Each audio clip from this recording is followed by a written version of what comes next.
Great is thy faithfulness, O God, my Father. There is no shadow of turning with thee, and thou changest not. Thy compassions, they fail not.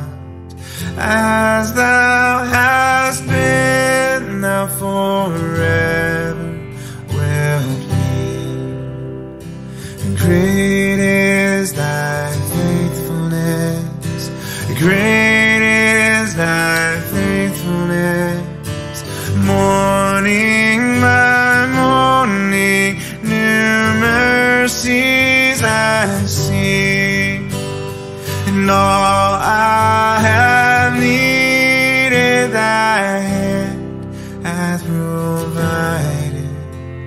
And great is thy faithfulness, Lord, unto me.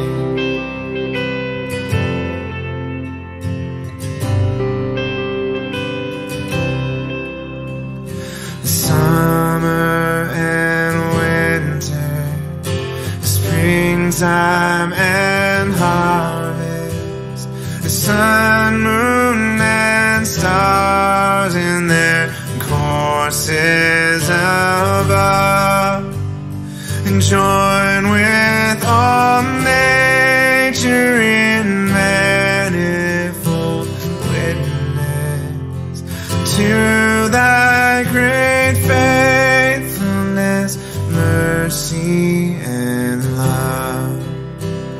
And great is thy faithfulness, great is thy faithfulness. Morning by morning, new mercies I see, and all I have needed thy hand hath provided. And great is thy faithfulness, Lord, unto me.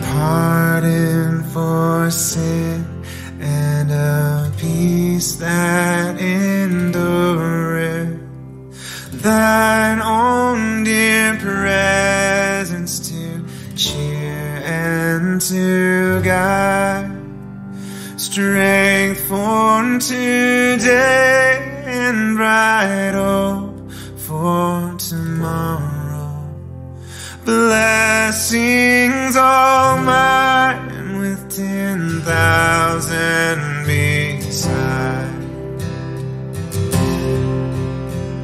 And great is thy faithfulness, great is thy faithfulness. Morning by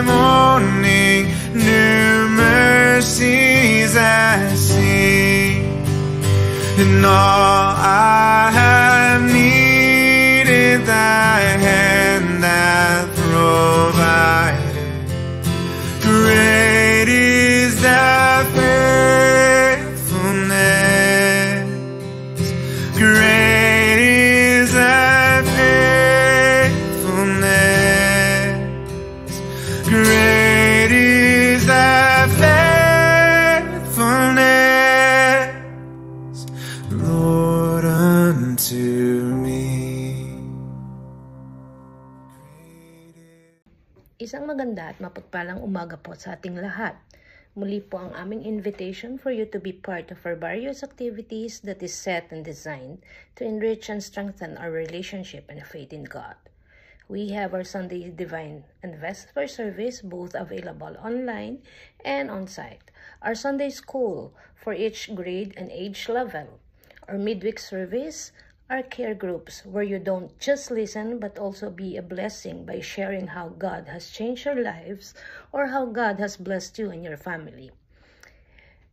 And also, we have our daily prayer covenant, which we are doing right now, where we have individuals who allow themselves to be used by God and the Holy Spirit to spread the word and make it as our guide on starting our day. Another thing, I would like to invite you to be involved with our organizations, UMM, WSCS, UMYAF, UMYF, as this would also give and provide us the chance to know how we could be more active and be of help in our church needs and activities. You may contact our church office, lay leaders, and ministerial staff to be able to join activities and organizations that would enrich and strengthen your involvement in the church and our relationship with our Savior. Let us bow our heads for a simple prayer as we start our prayer covenant for today. Our Father in heaven, thank you for this day. Thank you for blessing us with another start, another beginning, another day, wherein we could be a guide and a light with the people that we would interact with towards you. Guide me, O Lord, that the words that would come out from my mouth would not be from my thoughts, but from the message that is coming from you. This we pray in Jesus' name. Amen. Yan, muli po isang magandang umaga sa ating lahat. And ang ating verse po for today, or our message for today, would come from Ephesians 2:11 to 22. This is about Jews and Gentiles reconciled through Christ. Ito po ang sinasabi. Therefore, remember that formerly you who are Gentiles by birth and called uncircumcised by those who call themselves the circumcision, which is done in the body by human hands. Remember that at the time you were separate from Christ, excluded from citizenship in Israel, and foreigners to the covenant of the promise, without the hope and without God in the world. But now, in Christ Jesus, you who once were far away have been brought near by the blood of Christ. For he himself is our peace, who has made the two groups one and has destroyed the barrier, the dividing wall of hostility, by setting aside in his flesh the law with its commands and regulations. His purpose was to create in himself one new humanity out of the two, thus making peace, and in one body to reconcile both of them to God through the cross, by which he put to death their hostility. He came and preached peace to you who were far away, and peace to those who were near, for through him we both have access to the Father by one Spirit. Consequently, you are no longer foreigners and strangers, but fellow citizens with God's people and also members of his household, built on the foundation of the apostles and prophets, with Christ Jesus himself as the chief cornerstone. In him, the whole building is joined together and rises to become a holy temple in the Lord. And in him, you two are being built together to become a dwelling in which God lives by his Spirit. To God be the glory. Muli po isang magandang umaga sa ating lahat. Ang pinakikita po ng message ngayon is, although sa akin siguro, hindi ko siya masabing hindi ako kabilang doon sa sinasabing Kristiyano. Because as you have told, or as everyone knows, ipinanganak po ako at pinalaking Kristiyano. But even with that, sa verse po na ipinakita ngayon, it is referring to two separate groups. However, for me, I could refer it to one person. I could be a good example because although I was born as a Christian, but inside me, there are two people that is dwelling in this body. That was before I was convicted on how I should live as a follower of Christ. Nung araw po, ang sinasabi ko, I am a Sunday Christian. I am a Christian, and even during the times that I do things that might not be pleasing to God, I'm still being used by God. It is an excuse that normally people like me would use to justify what we do that we think is wrong. Pero po sa pinakikita dito, sa pagkamatay po ng ating Panginoong Jesus, hindi na po tayo dalawang tao, or hindi na tayo pwedeng pag Sunday lang Kristiyano, or pag ang kasama natin ng mga Kristiyano, Kristiyano tayo. But, more to that, as one person, we should be one person, one with one identity, na ang tatawagin tayo ay anak ng Diyos. Doon sa ipinakikita naman po ng ating verses, pinakita na walang kinalaman ang ating kung saan man tayo pinanganak o kung ano man tayo nang ipinanganak. Because dahil sa pagmamahal ng Panginoon, with the blessing of God, we are all brothers and sisters in Christ. Hindi na po tayo iba sa kapwa natin. Ang kaibahan lang natin would be kung gaano tayo ka-committed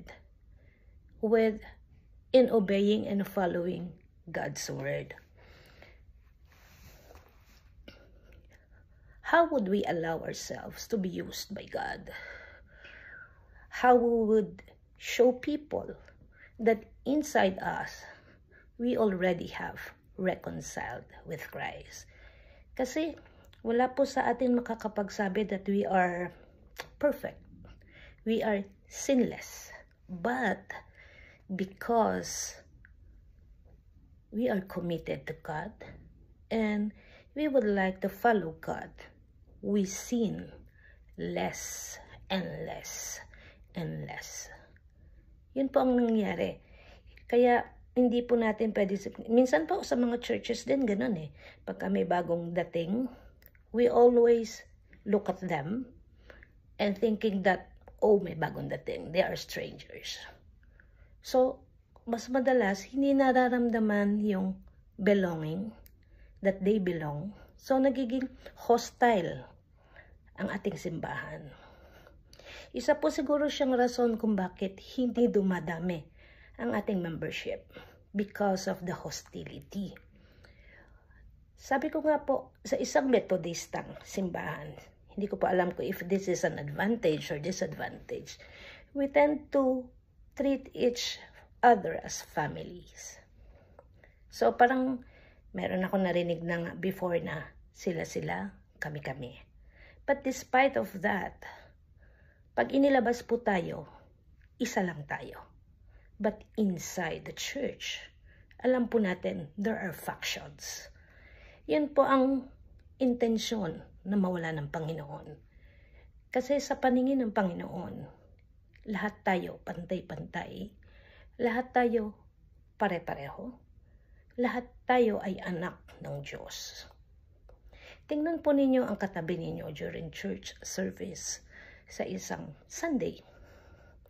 or ikot ninyo po ang inyong mga mata sa mga makikita ninyo na attendees of the church.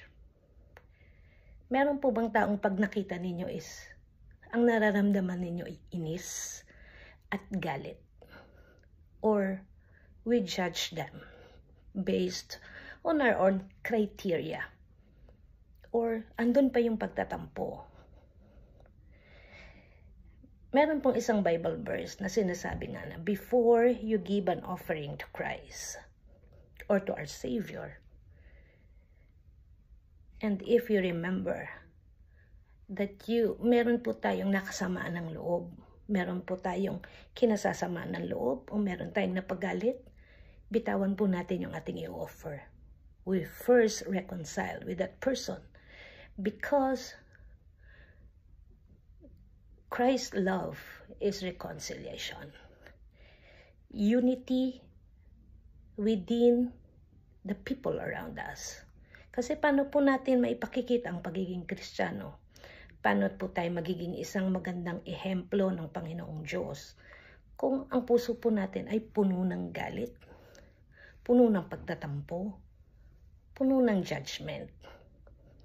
And I will not exempt myself. Ako po mismo judgmental, be it physical, be it intellectual. But I could not see myself na siguro talagang 100% mawawala siya. Because tao po ako. However, I normally pray to God to deal with me, to deal with my sins, and make me sin less and less and less. Kayo po, ano po ba ang panalangin ninyo sa Panginoon? Or ano po ba ang tingin natin sa ating sarili? Are we better than our brothers and sisters in Christ? Or we are all the same? We all sin. Magkakaiba nga lang po ang mukha ng kasalanan na ginagawa natin. But we are all sinners. Although, ang ating pong objective is to sin less and less and less. Manalangin po tayo. Aming Amang nasa langit,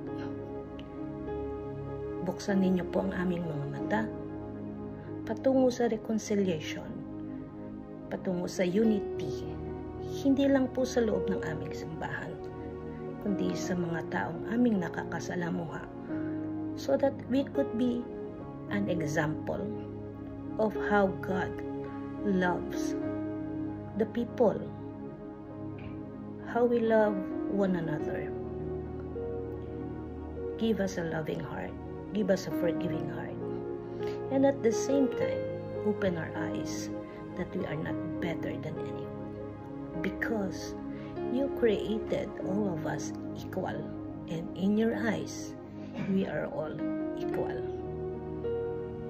Ang nagiging pagkakaiba-iba lang po namin is yung timing that we make ourselves fully committed to you. Guide us, O Lord, that we would be on the right path towards strengthening our relationship with you. This we pray in Jesus' name.